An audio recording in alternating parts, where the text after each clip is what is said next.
Hello guys, welcome to Tripathi tutorial. आप सभी का स्वागत है मेरे चैनल में। तो गाइस, हमने स्टार्ट करा था डेटा साइंस का कोर्स, और डेटा साइंस के कोर्स में हमने आपको पिछली वीडियो में बेसिक्स बताया था कि डेटा साइंस क्या है और क्यों यूज किया जाता है, और आपको ये बताया था कि डेटा साइंस को यूज करने के लिए सॉफ्टवेयर कौन सा बेस्ट होता है। तो गाइस, आई होप, मैं ये मान करके चलता हूँ कि आप सब ने एनाकोंडा डाउनलोड कर लिया होगा और आप सबके पास जुपिटर नोटबुक होगी।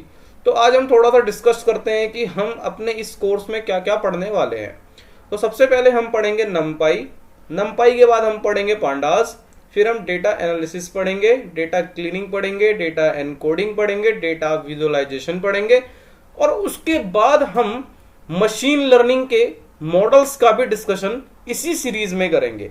बट पहले हम इन बेसिक्स को तो कवर कर लें अच्छे से, इन चीजों को तो सीख लें अच्छे से, उसके बाद ही तो कर सकते हैं। तो सबसे पहले आपको क्या करना है कि आपको मेरी ये सीरीज शुरू से लेकर के एंड तक फॉलो करनी है। नमपाई और पांडास को बहुत अच्छे से करना है, क्योंकि अगर आपने नमपाई और पांडास अच्छे से कर लिया तो आपको फिर आगे दिक्कत नहीं आने वाली है। ठीक है, तो चलिए आज की सीरीज स्टार्ट करते हैं। आज हम पढ़ने वाले हैं नमपाई। तो नमपाई क्या होता है, अगर मैं बात करूं तो नमपाई एक एरे है, एरे की तरह वर्क करता है। अगर आप सब जानते हैं एरे क्या है तो ठीक है, नहीं जानते हो तो मैं थोड़ा बहुत आपको बता देता हूं।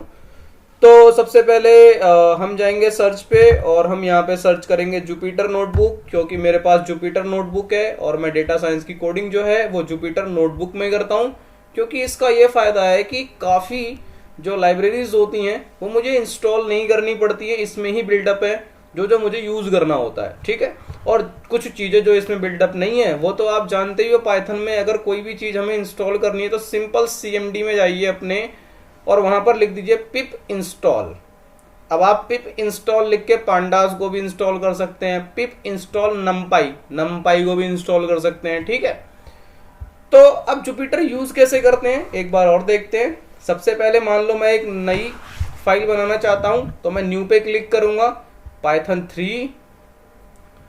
अब देखिए, अब ये आपको क्या करेगा, एक शेल देगा। ये आपका शेल आ गया। ठीक है, अब आप क्या करना चाहते हैं, अभी नाम तो हमने कुछ दिया नहीं है, मैं नाम दे देता हूं इसको रीनेम, और मैंने नाम दे दिया नमपाई, क्योंकि मैं आप लोगों को क्या पढ़ाने वाला हूं आज, नमपाई।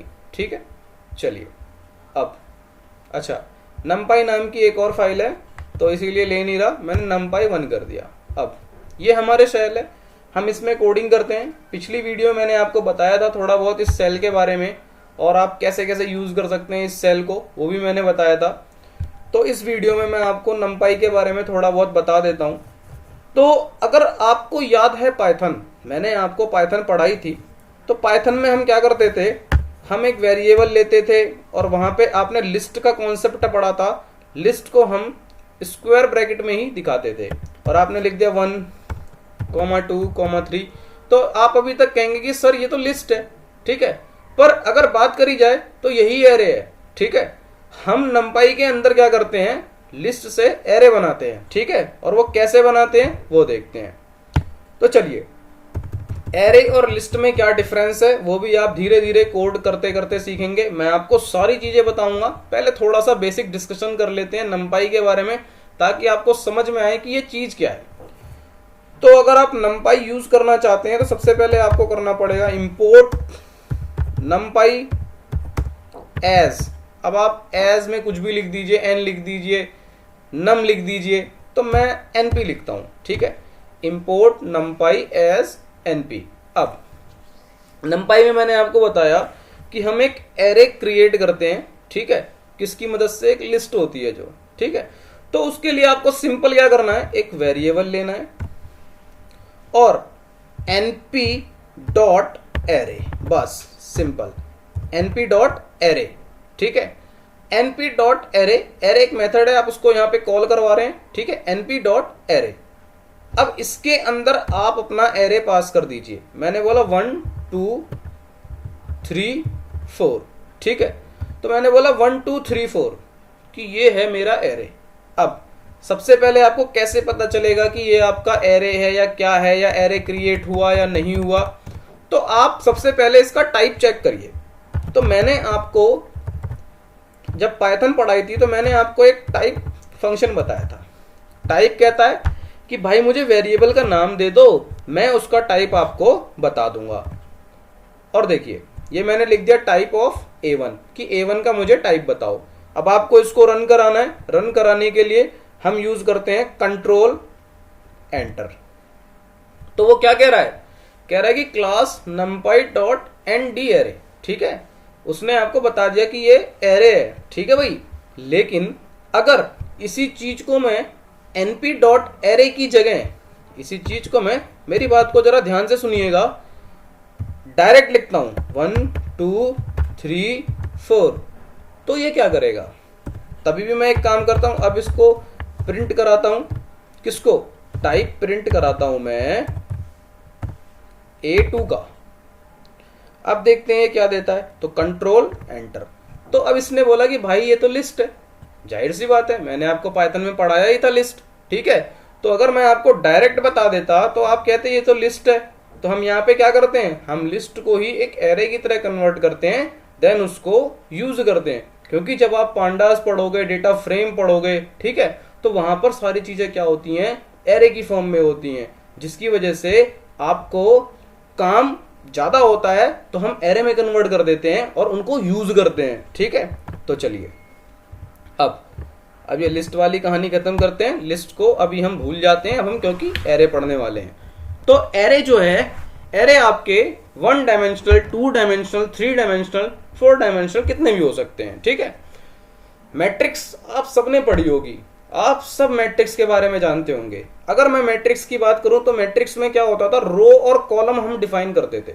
मैट्रिक्स आप सबने 12th में पढ़ी होगी और वहां पर हम डिफाइन करते थे रो और कॉलम।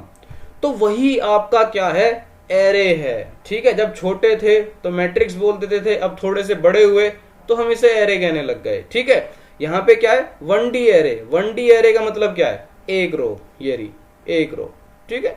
चलो अब थोड़ा और आगे बढ़ते हैं, सीरीज को आगे लेके चलते हैं।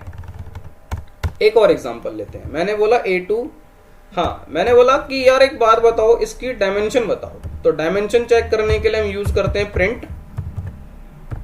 और प्रिंट जो है डायमेंशन के लिए कहता है कि वेरिएबल का नेम और डॉट ndim, इसकी मदद से आप किसी भी एरे का डायमेंशन चेक कर सकते हैं। तो इसने आपको दिया 1, मतलब ये क्या है, 1D एरे है, ठीक है। अब आपको इस एरे को ही प्रिंट कराना चाहते हो कि भाई एक काम कर, मेरा ये जो एरे है इसे प्रिंट करा दे, तो सिंपल लिख दीजिए प्रिंट A1, ठीक है। अब आगे बढ़ते हैं। मैंने एक A2 और वेरिएबल ले लिया और एक और एरे क्रिएट कर रहा हूं, np डॉट एरे। ध्यान रखिएगा एरे ऐसे ही क्रिएट होगा, ठीक है। और इसके अंदर अब मैं क्या करता हूं, मैं एरे के अंदर एरे क्रिएट करता हूं।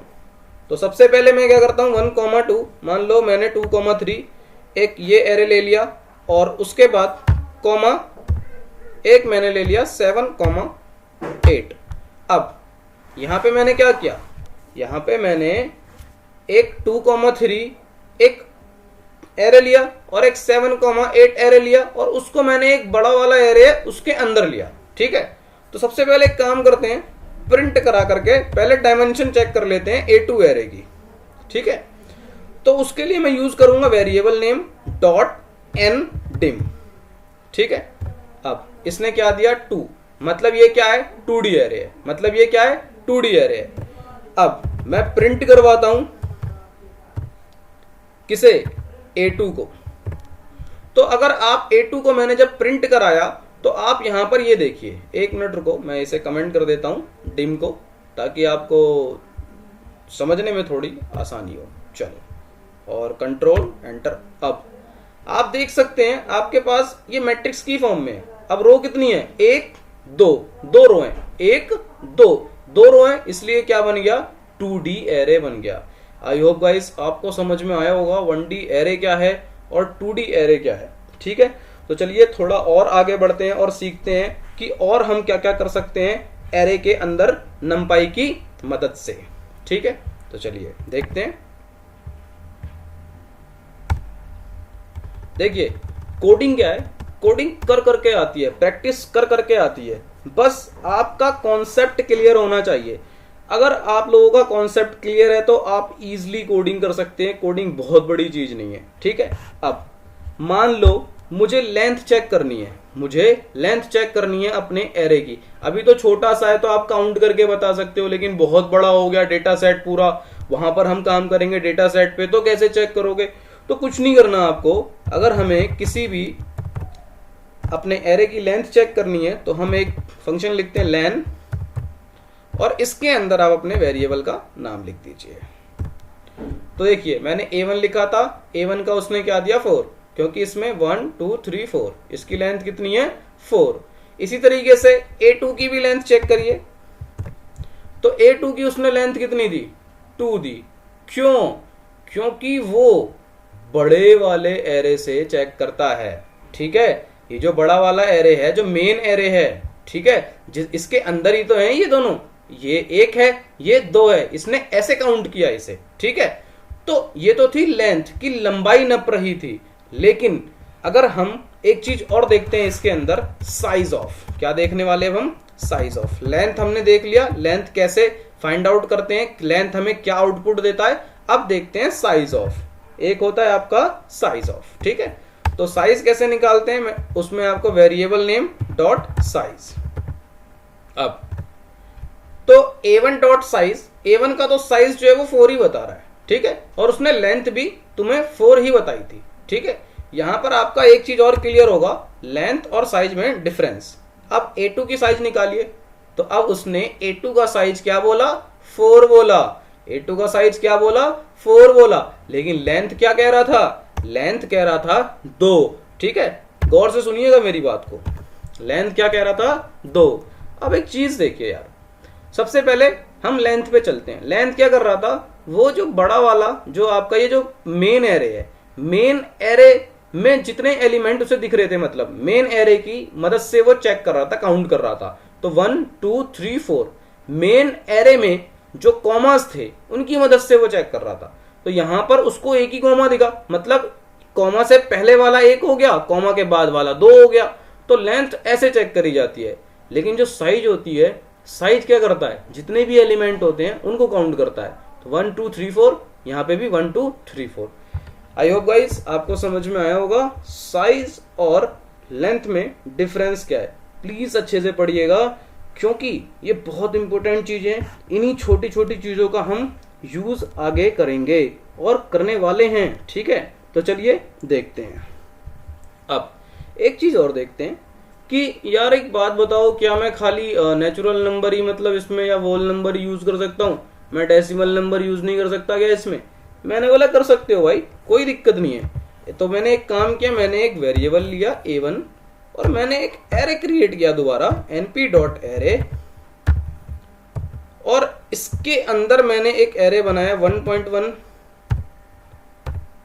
6.6 7.8, ठीक है।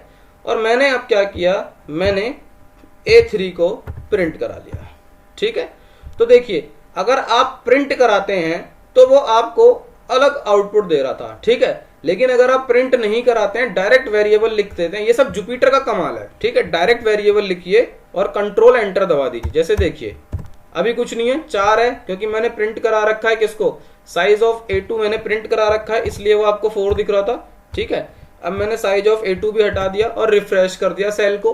अब मैं क्या करता हूं, मेरे को a3 चेक करना है, तो या तो मैं प्रिंट लिखूं a3 या मैं डायरेक्ट a3 लिखूं और कंट्रोल एंटर कर दूं, वो तब भी आपको आउटपुट दे देगा a3 का, क्योंकि ये जुपिटर का कमाल है।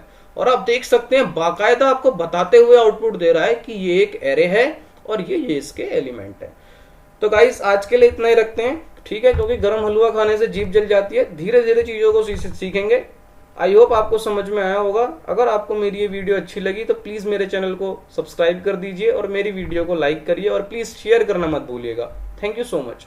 और एक बात और, अगर आप सबने एरे पढ़ा है तो सी में पढ़ा होगा या किसी भी लैंग्वेज में पढ़ा होगा, तो आपने एक चीज देखी होगी सी में, कि सी में हम एक टाइप का ही एरे डिफाइन कर पाते थे, लेकिन हम यहाँ पर एक टाइप से दूसरी टाइप का एरे भी एक ही वेरिएबल के अंदर स्टोर कर सकते हैं। और हम क्या क्या कर सकते हैं, वो हम नेक्स्ट क्लास में सीखेंगे। Thank you so much.